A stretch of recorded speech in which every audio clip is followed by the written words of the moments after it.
Hey, get ready to talk like a brand and live your best brand life. I'm Peachi Williams, your brand voice builder. Today we're going to be talking about understanding your brand assets.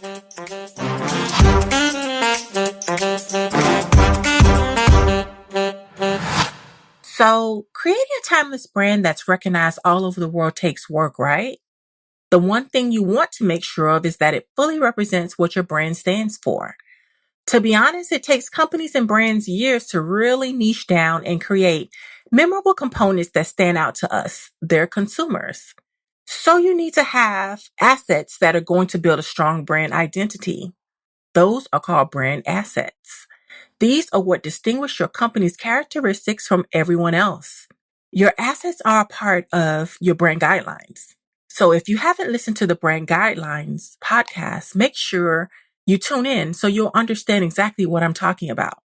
Your brand assets are like elements, colors, font, tagline, packaging, logo, sounds, songs, anything that makes you recognizable. For instance, one of Microsoft's brand assets is their color scheme. You see those colors and immediately you know it's Microsoft or some derivative of Microsoft in their brand. What about Amazon's packaging? Or what about Nike Swish? As soon as you see that swish or the check, you immediately know that it's Nike, right? So there are 6 really important brand assets you need. 1 is your logo. This is critical, even if it's just a word, because it's the first visual representation of your brand, and the key is to keep it simple enough where someone can immediately recognize it.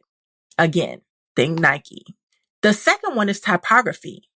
It's the font you use, and it should work with any and all devices. So whether you're on a laptop, whether you're on a tablet, whether you're on a mobile phone, that font that you use should be recognizable immediately on all of those devices.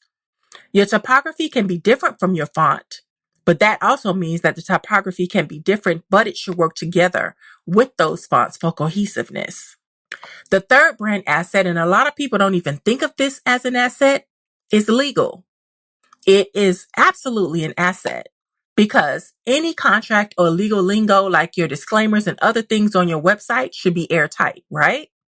Not only does this protect you, but it helps you look the part, even if you're just starting your brand.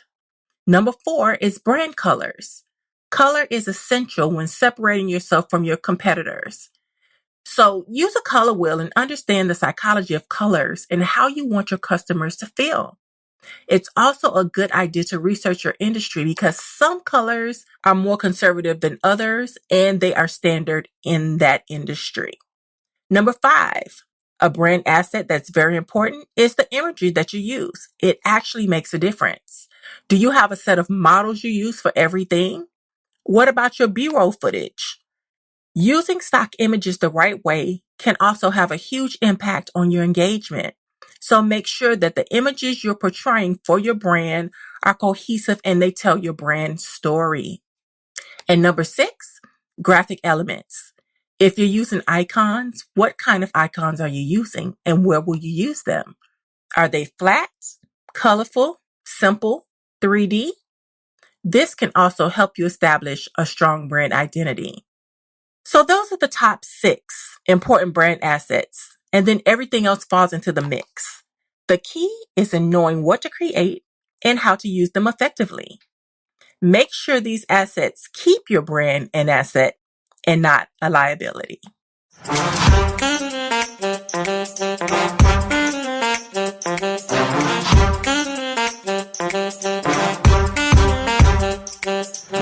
Until next time, check us out at The Right Mix, WRITEMIXX.com.